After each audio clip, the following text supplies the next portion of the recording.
This is the Mark Bates Limited Senior National Championship Qualifiers 2025 Rewind. More than 160 athletes face off for 28 available spots at the prestigious Mark Bates Limited Senior National Championships in March, with 6 tables live streamed throughout the weekend on TTE TV, part of our biggest ever season of live table tennis coverage. Let's go! Come on! To qualify for the Nationals, what would that mean to you? It would mean a hell of a lot. Saturday saw 10 hours of fierce competition in 21 groups, and with only 32 men and 32 women going through to Sunday, there were plenty of ups and downs throughout the day. Let's begin by taking a look at some of the action from day one.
The tournament attracts a diverse field of competitors at different stages of their table tennis journeys.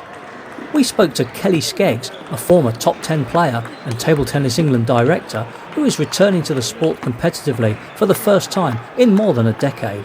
Kelly, I guess welcome back to table tennis. Tell us what's brought you here. My 9-year-old son Oscar has taken up the sport probably a year and a half ago now, and I was fed up of sitting there at 2-hour training sessions and watching it. So I am playing because this one takes up so much time also playing, so I'm back. But was he kind of the reason you went away in the first place? Exactly right. It's ironic, isn't it, how circular it is. It was about 10 years ago that I stopped playing, and I don't like losing. So unless I'm going to train a lot, I'm going to lose. So I just stuck a pin in it, and now we're back. I think you last competed at the Nationals, we worked out about 2013 or sometime around then. What would it mean to get back to the Nationals? Yes, it would be an amazing feat given that I've only been playing back again a couple of months, but my expectations are very low. Your mum any good, do you think? Yeah. The Senior Nationals is an important staging post for young athletes on the performance pathway, including Max Radovan, who's won several medals on the WTT youth circuit. But before we hear from Max, here's our Head of Performance Development, Gavin Evans, on the importance of this competition. From the performance pathway point of view, what does this process of qualifying for the Nationals mean to a young player? Well, I think first of all it's a really great competition. They get big groups, they get lots of matches, and that's critical for our pathway athletes. And they've got the big prize at the end, so if you're a 13, 14-year-old who might be in one of our squads, the opportunity to play at the Senior Nationals in a couple of months' time is massive. And it's also equally as important for me to come and see how they deal with playing different styles, different ages. So all round, I love this competition.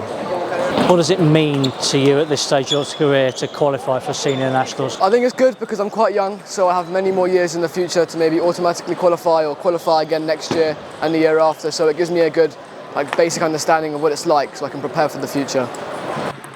So as the last ball hit the ground on Saturday, we knew the 32 men and 32 women who were going through to the second day. All the top-ranked female players made it through, as did Paralympic medalist Fliss Pickard. Meanwhile, there were a few surprises in the men's competition, including youngsters Kasper Pivovar and Zach Greenhow beating higher-ranked players.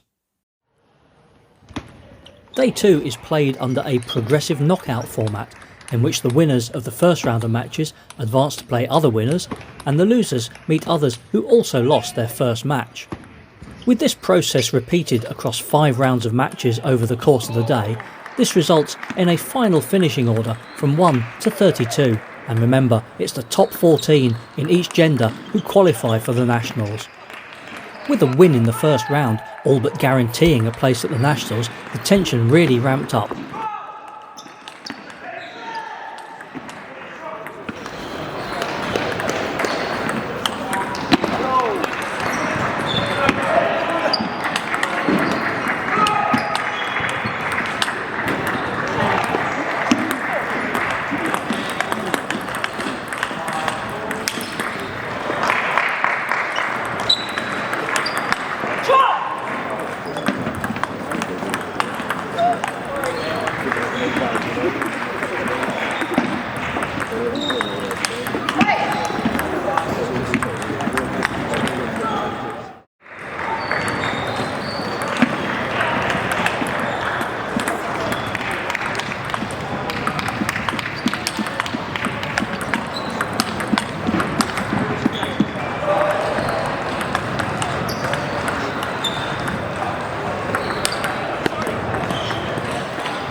Also on duty at the qualifiers was the Table Tennis England official photographer, Michael Loveter.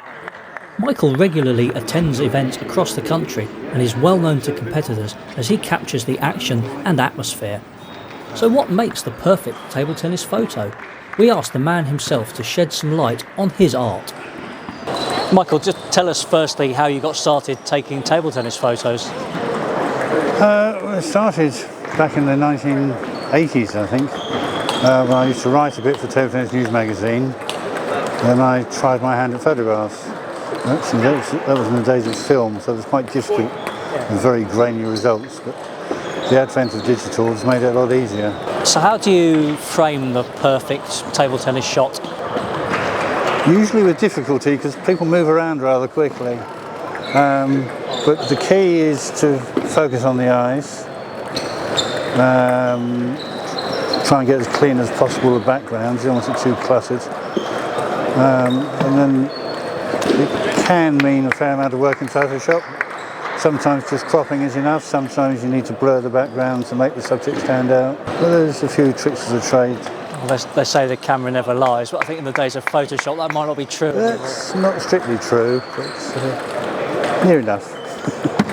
Michael took hundreds of photos across the weekend, and for details of how to browse them, visit the Table Tennis England website. Apart from the first round, the other crucial matches are in the fourth round, in the bracket for 13th to 16th positions, with the winners qualifying and the losers going to the top of the reserve list. So Darcy Proud and Anna Piercy were understandably thrilled to secure 13th and 14th positions in the women's event, with Chris Chotai and Brian Kwan filling the final two positions in the men's. Up at the top there's the kudos of finishing in first place, and men's top seed Ben Piggott put himself into the final showdown by overcoming Rohan Dhani 3-0.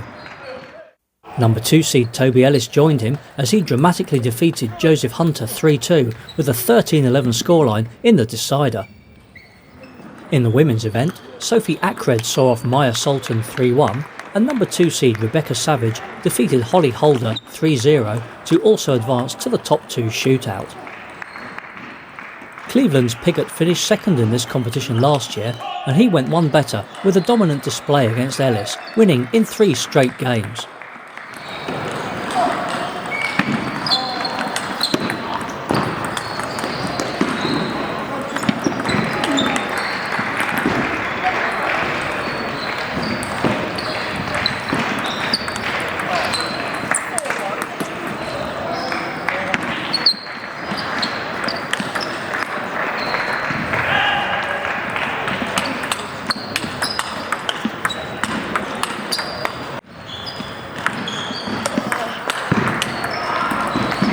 It feels good because obviously even though I was number 1 seed, it's really hard to come here and win all your matches and stuff, so it was more nerve-wracking in the early rounds than the end rounds because I wanted to make sure I managed to qualify, but I played good all day, so I'm happy, yeah. You obviously got plenty of experience in the Nationals already, so it won't be a new thing for you, but how does it feel to actually go to the national championships? It's nice to be going back because it's probably my favourite tournament of the year. So it would have been a shame if I didn't manage to qualify, because I look forward to that one. Once I finish it, I look forward for it the next year. So yeah, it's nice to be back, and I like playing there. So it's perfect.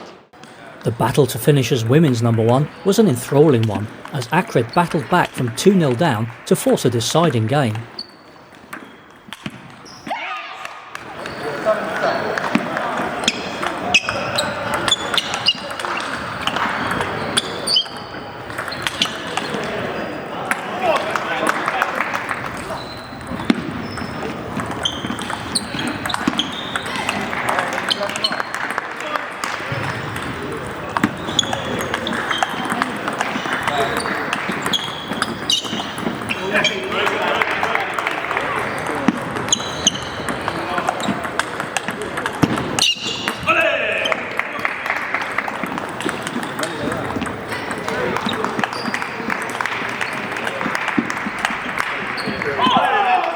But Savage kept her nerve to seal a double triumph for athletes from the northeast. How do you feel to have qualified in the top spot for the nationals? Yeah, it feels good. It was a tough weekend, but I managed to pull through, so that was good. How did you approach it? I came through knowing that if I played well, I could definitely win it, but it was going to be a long day, and I need to take it one at a time. Yeah. Well, obviously, it won't be a first experience of the nationals, but how does it feel to actually go to the flagship competition? It's always an honour and a blessing, and you just go and try to do your best. So yeah, it feels good. So here are the confirmed qualifiers. Congratulations to them all, and we'll see them at the Mark Bates Limited Senior National Championships in March. Be sure to keep an eye on our website and social media for details about ticketing. And don't forget, you can relive all the action from 6 streams on TTE TV. Let's take one final look at all the qualifiers.